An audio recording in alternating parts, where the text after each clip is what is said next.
I've always had a soft spot for mainstream production cars that go like stink. The Lotus Carlton was an ordinary Vauxhall, but it could do 170 miles an hour.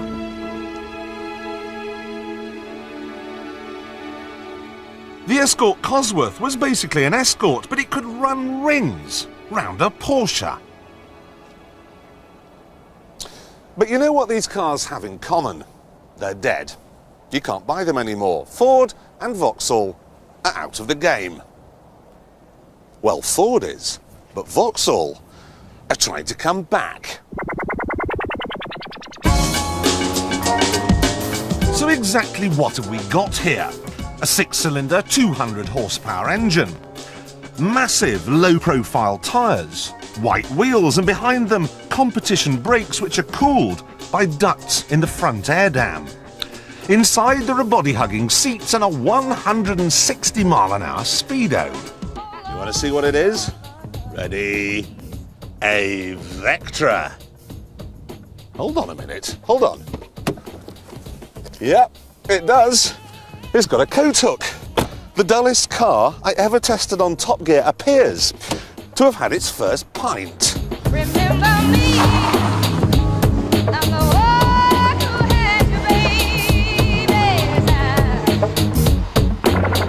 Remember me, I'm the one. Now you might think that this is supposed to be a replica of Vauxhall's touring car. However, whereas the touring car has a 2-litre engine, this is a 2.5-litre V6.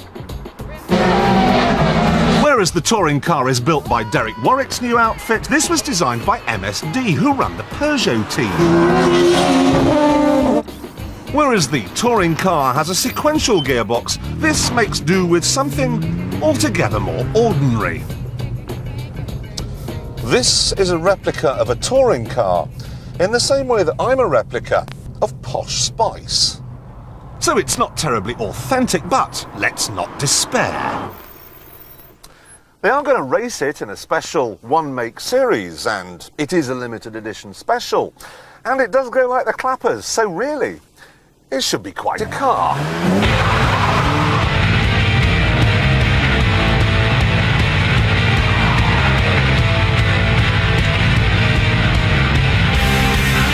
It's called the Vectra SRI V6 Super Touring, and in the time it takes you to say that, it's hurtled past 60 on its hard-charging way to a top speed of 140 miles an hour. Now that's fast, but it costs £25,000, and for the same money you can have a BMW 328i, or which is even faster. So, Mr. Vectra, what have you got to say about that? Well, obviously, the BMW is tuned for comfort and safety, while this is tuned and tightened like a piano wire. The brakes are stunning. The grip is almost unbelievable. It's even got untouring car-like traction control, and there's no denying that with those big wheels and low ride height, it looks like it means business.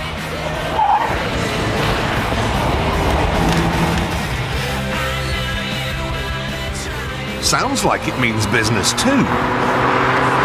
It may be a stock Vauxhall V6 under the bonnet, but it has a new camshaft and a new engine management system. So it's been turned from a piece of velvet into a slab of sandpaper. I rather like it.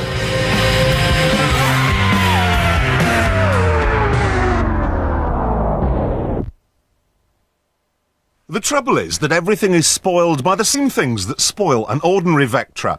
A nasty gearbox, awful steering. And in here, the same dreary dashboard.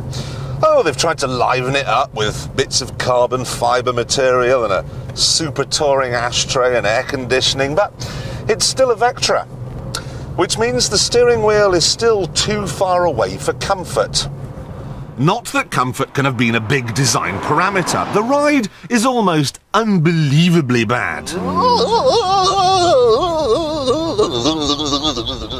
And the first time you introduce that spoiler to a speed bump, it will go all to pieces. Now, I could put up with that, and the discomfort, and even the notion of paying £25,000 for a Vauxhall Vectra, if it was a serious player.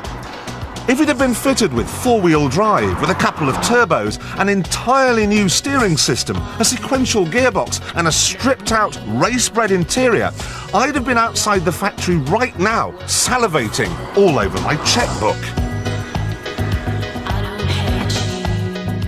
The Lotus Carlton isn't a replica of anything. Vauxhall just went mad one day and said, I know, let's build a supersonic barge. The escort Cosworth isn't a replica of anything, it's a proper road-going rally car. Now, this is not a road-going touring car. Oh, it's a bit of fun, but I suspect it's nothing more than a marketing exercise designed to give the Vectra name some much-needed street cred. Think of it in terms of guns. A real one will kill you. A replica just looks like it will.